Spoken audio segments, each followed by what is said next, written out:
इस श्रृंखला की पिछली सभी कड़ियों द्वारा मुख्यतः 7, 8, 9 कड़ियों में गीता श्लोकों अनुसार गीता का भगवान शिव है, यह प्रमाण प्रस्तुत किए गए हैं। अतः इस 10वीं कड़ी में हम वह सभी गीता आधारित प्रमाण प्रस्तुत करेंगे जो स्पष्ट कर देंगे कि भगवान को भगवान क्यों कहते हैं, और यह भी सिद्ध हो जाएगा कि गीता अनुसार भगवान शिव एक भगवान समान की रचना करते हैं और गीता में उस रचना की भगवत समानता का बखान किन किन शब्दों द्वारा किया गया है एवं उस भगवत समान की रचना करना क्यों आवश्यक है, इन सभी विषयों पर गीता आधारित प्रमाण देखेंगे। निराकार अकर्ता भगवान शिव एक साकार को भगवान बनाते हैं। इस श्रृंखला की तीसरी कड़ी और इस गीता श्लोक अनुसार स्व या मन बुद्धि रूपी आत्मा अविनाशी, अदृश्य, प्रत्यक्ष प्रमाण अर्थात स्थूल रूप रहित होती है। गीता में भगवान एक अव्यय आत्मा है और हम सब व्यय होने वाली आत्माएं हैं। वे निराकार कहे जाते और हम सब साकार। गीता के इन कुछ श्लोकों अनुसार भगवान सदा अजन्मा आत्मा है और हम सब सदा जन्म मरण चक्र में आने वाली आत्माएं हैं, और सर्वधर्म मान्यता अनुसार भी भगवान निराकार हैं और हम सब साकार। तो मूल शब्द आकार का अर्थ निजी रूप है। पुल्लिंग और स्त्रीलिंग शब्द आकार या आकृति कृ धातु से बने हैं। क्रिया शब्द में आ उपसर्ग सीमा दर्शाता है। क्रि अर्थात करना, निर्माण, बनाना इत्यादि है। प्रत्येक आत्मा अपनी देहाकृति माने पंच तत्वों की सीमित कृति सहित स्थूल जन्म द्वारा प्रत्यक्ष या व्यक्त निजी रूप को पाती है। अतः गीता अनुसार निराकार का अर्थ हुआ अजन्मा होने के कारण अपना निजी दैहिक रूप सहित स्थूल जन्म नहीं लेना, और हम सब सदा दैहिक जन्म लेते हुए आकार सहित अर्थात साकार कहलाते हैं। अब प्रश्न उठता है कि यदि आकृति का अर्थ सीमित दैहिक निर्माण है तो प्रकृति का क्या अर्थ है? प्र उपसर्ग प्रकृष्ट अर्थात असीमित, प्रगतिशील, उत्कृष्ट, प्रचुरता दर्शाता है। अतः प्रकृति का अर्थ उत्कृष्टतम, अद्भुत कृति है, परंतु इसका अर्थ 5 तत्वों की कोई असीमित दैहिक निर्माण नहीं। तो सारांश यह है कि भगवान शिव अजन्मा होने के कारण निराकार आत्मा है और उन्हें अकर्ता बताया गया है, परंतु उनका संबोधन भगवान क्यों है और हम मनुष्यों की सृष्टि में धर्म स्थापना का कार्य का कर्ता कौन है और उस कर्ता की प्रशंसा किस प्रकार की गई है गीता में, यह विषय भगवान शब्द के अर्थ में ही निक्षिप्त हैं। अब हम भगवान या भगवत शब्द का शाब्दिक अर्थ जानेंगे जो स्पष्ट कर देगा कि भगवान एक भगवान की रचना या कृति करते हैं। हमने आगे की प्रस्तुति में इन स्थायी रंगों का प्रयोग किया है जिनसे शब्दों की गहराई समझने में सरलता होगी। भगवान शब्द को समझने में हम धनवान शब्द का उदाहरण लेंगे। धनवान माने जिसने धन को धारण किया है या अधीन किया है, अतः उस धन का मालिक अथवा स्वामी है। उसी प्रकार भगवान माने जिसने भग को धारण किया या अपने अधीन में लेने वाला उस भग का मालिक अथवा स्वामी होना चाहिए। तो चलिए जाने गीता श्लोकों के द्वारा ही। और सबसे पहले संस्कृत शब्द भग का अर्थ देखते हैं। संस्कृत शब्द भग का अर्थ आदि प्रकृति है, जिसे अंग्रेजी में प्राइमोर्डियल नेचर कहते हैं, जो वृद्धि को प्राप्त कर सबको जन्म दे, फलती फूलती भी है। भग का अर्थ तेज या प्रकाश और योनि या गर्भ भी है। भग एक वैदिक देवता का भी नाम है जो धन, पराक्रम और सुख का स्वामी माना जाता है। अतः आदि प्रकृति माने प्रथम प्रकृष्ट कृति, प्रकृति का अर्थ तो हमने समझ लिया कि यह कोई 5 तत्वों के देह का विषय नहीं हो सकता, अपितु अत्यंत उत्कृष्टतम, प्रगतिशीलता या उत्तम प्रथम कृति का विषय है। अतः योनि या गर्भ शब्द भी स्थूल नहीं अपितु आलंकारिक अर्थ वाले हैं। तो चलिए इनका भेद खोलें। व्युत्पत्ति अनुसार प्रकृति का अंग्रेजी शब्द नेचर का मूल संस्कृत शब्द जन या जन्म है। इस श्रृंखला 1 की तीसरी कड़ी में सिद्ध किया गया है कि स्व अर्थात मन बुद्धि रूपी शक्ति या कहें आत्मा तभी सक्रिय होती है जब वह दैहिक रथ में हो। यदि देह में मन बुद्धि रूपी आत्मा नहीं है तो न तो देह न आत्मा जीवित या चैतन्य कहे जाएंगे। यही वजह है कि इन श्लोकों में भगवान सदा अजन्म स्व को सूर्य रूप शुभ बुद्धिमानों की बुद्धि श्रीमत बताकर कहते हैं कि वे प्रकृति में स्वयं अधिष्ठित हो संभव अर्थात स्वयंभू होते हैं। तो यदि भगवान स्वयं बुद्धि हैं तो उनके द्वारा की गई प्रकृष्ट कृति भी बुद्धिमान या प्रज्ञावान अर्थात प्रकृष्ट ज्ञानवान होनी चाहिए। और यही बात अर्जुन इस श्लोक में पूछता है कि स्थित प्रज्ञावान कैसे बनते हैं। और मुख्य विषय यह है कि भगवान का दिव्य जन्म ही दिखाते हैं, मृत्यु नहीं। इसी प्रकार भगवान की प्रकृष्ट कृति या भग की भी मृत्यु नहीं होनी चाहिए। तो यह प्रक्रिया जिसका पालन स्वयं भगवान भी करते हैं इन श्लोकों के सार द्वारा स्पष्ट होती है।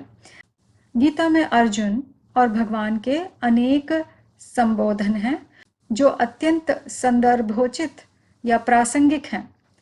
जैसे कि 8वें अध्याय के 4थे श्लोक में भगवान अर्जुन को देहभृताम वरा माने देहधारियों में उत्तम पुकार कर कहते हैं कि इस क्षेत्र रूपी देह में मैं इस देह का जानकार सदा अजन्मा आत्मा क्षेत्रज्ञ हूं और इस देह में यज्ञ का अधिष्ठाता हूं अर्थात उस प्रकृति के अधिनेता हैं वे।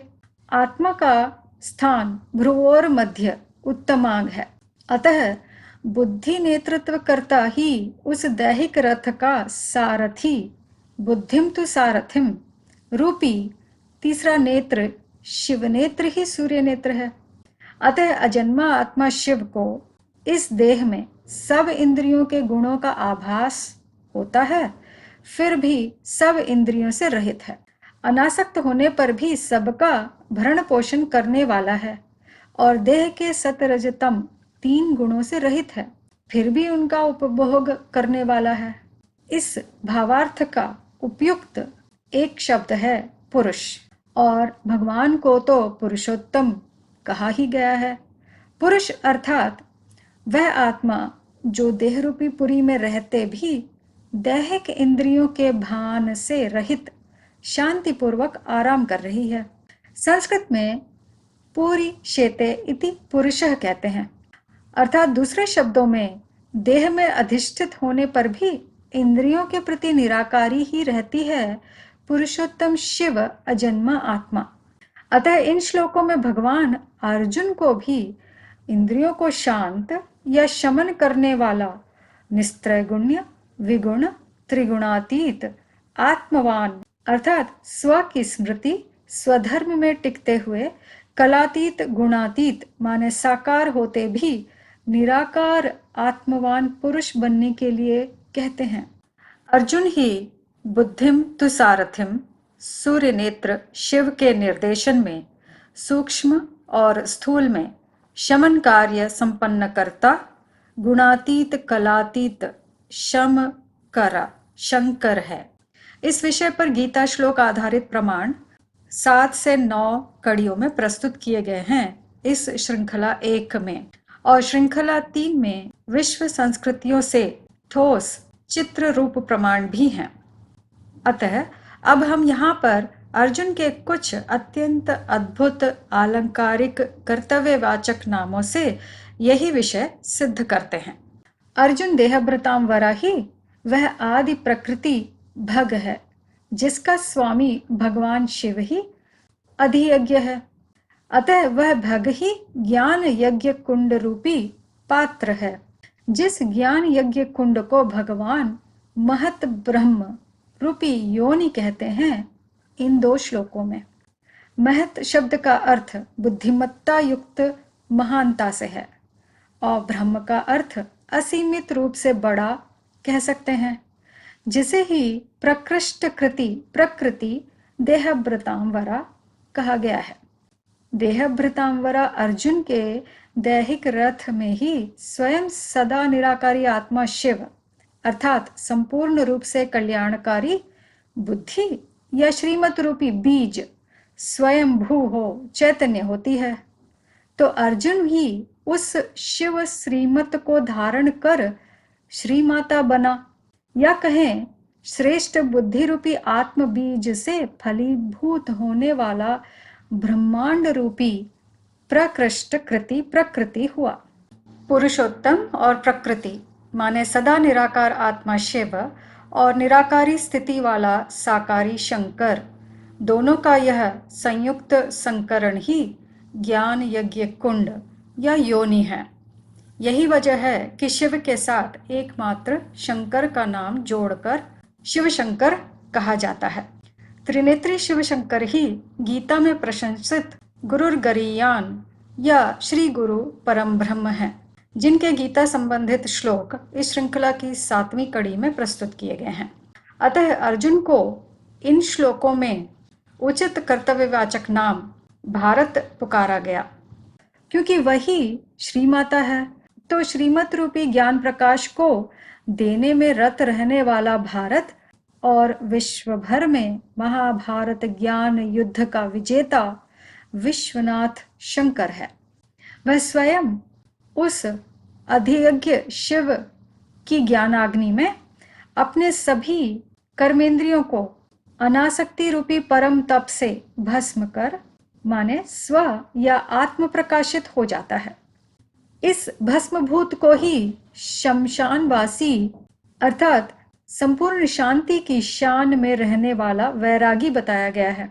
अतः देहासक्ति रहित निराकारी स्थिति को प्राप्त कर ज्ञान का अर्जन कर उन्नति को प्राप्त करने वाला अर्जुन ही संपूर्ण ज्ञान धन को जीतने वाला धन का स्वामी, जो कि भग शब्द का भी एक अर्थ है, धनंजय बनता है।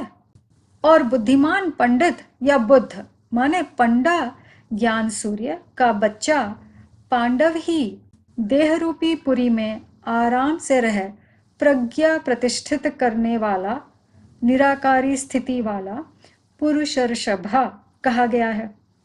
और इंद्रिय जीत निराकारी या आत्मवान अर्थात पुरुष ही अमृतत्व को प्राप्त कर सुख का स्वामी अर्थात भग है। और इस अमरनाथ शिव शंकर के द्वारा ही सभी मनुष्य जो असुर योनि में जाने वाले हों या दैव योनि में जाने वाले हों, सभी ज्ञान वरदान पाकर ज्ञान मानसी सृष्टि रूपी उत्पत्ति को प्राप्त करते हैं, अर्थात भग रूपी आदि प्रकृति वृद्धि को प्राप्त हुई। इन श्लोकों अनुसार ज्ञान धनंजयी अर्जुन ही भगवान पुरुषोत्तम साधर्म्य गुणातीत कलातीत शिव समान निराकारी स्थिति वाला आत्मवान पुरुष पुरुषर्षभ पाप रहित अनघ बन प्रलय कार्य में व्यथित और बंधायमान न होते शमन अर्थात शांति स्थापन करने वाला प्रलय कर्ता शिव समान अकर्ता स्वरूप रुद्र शंकर ही है। गीता के इस श्लोक अनुसार इंद्रियों को साध कर पुरुष अर्थात अमर देवी देवता बनने वालों की रक्षा और देहरूपी पुरी में रहते दैहिक इंद्रियों के वशीभूत अशांत हो दुष्कार्य करने वाले द्वैतवादी धर्मावलंबियों का विनाश करता रुद्र शंकर ही पुरुषर्षभ अर्जुन है। अतः पुरुषोत्तम भगवान समान बनने वाला एकमात्र संपूर्ण कलातीत पुरुषर्षभ ही संपूर्ण सृष्टि वृक्ष का वरिष्ठ है, अतः पिता है एवं तात शब्द से संबोधित किया गया है गीता में। तात शब्द का अर्थ है पिता और प्रिय, भगवान का एकमात्र प्रियतम प्रकृष्ट कृति। वही इस गीता श्लोक के अनुसार भगवान के ज्ञान यज्ञ कार्य में अपनी काया स्वाहा कर देने वाला एकमात्र व्यक्ति है। ऋग्वेद में भी विश्व पिता रुद्र ही बताया गया है। अतः श्री रुद्राष्टकम में भी कलातीत ही प्रशंसित है एवं वेदों में भी प्रलयकर्ता निराकारी आत्मवान त्रिनेत्री रुद्र को ही भगवान की उपाधि से अलंकृत कर ओम नमो भगवते रुद्राय कहा गया है, जिसकी मृत्यु शास्त्रों में कहीं नहीं लिखी है, क्योंकि वही अंत्यकर्ता और आदिकर्ता स्वयं काल है, अथवा रुद्र ही एकमात्र पूजनीय सार्वभौम निराकार स्वरूप साकार भगवान है। सारांश यह है कि निराकार शिव साधर्म्य बनने वाला साकार एकमात्र शंकर ही साकार सृष्टि की उत्पत्ति, पालना एवं विनाश कार्यों में प्रकृष्ट रूप से पराक्रमी सक्षम, जो कि भग शब्द का भी एक अर्थ है, उपयुक्त कर्तव्यवाचक नाम कुरु प्रवीर कह संबोधित किया गया है।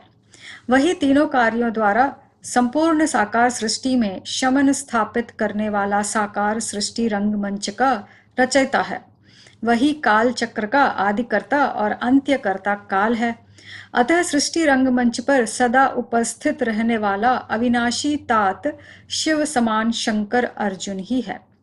अतः गीता के इन श्लोकों अनुसार आदि पुरुष शिव शंकर त्रिनेत्री रुद्र ही वह एक अंश रूपी जगत का स्तंभ पुराण पुरुष है, जिसके द्वारा शाश्वत सनातन दैवी संपत्तियां युक्त आत्मवान या स्वस्थिति की परम गति पाने वालों का स्वर्गीय सत धर्म आदि सनातन देवी देवता धर्म पुनः पुनः प्रत्येक 5000 वर्ष के चतुर्युगी कल्पांत और कल्पादि के संगम रूपी अमृतत्व प्राप्ति वेला अमृत वेला में स्थापन होता है। त्रिनेत्री रुद्र ही अन्य धर्मों में आदम है।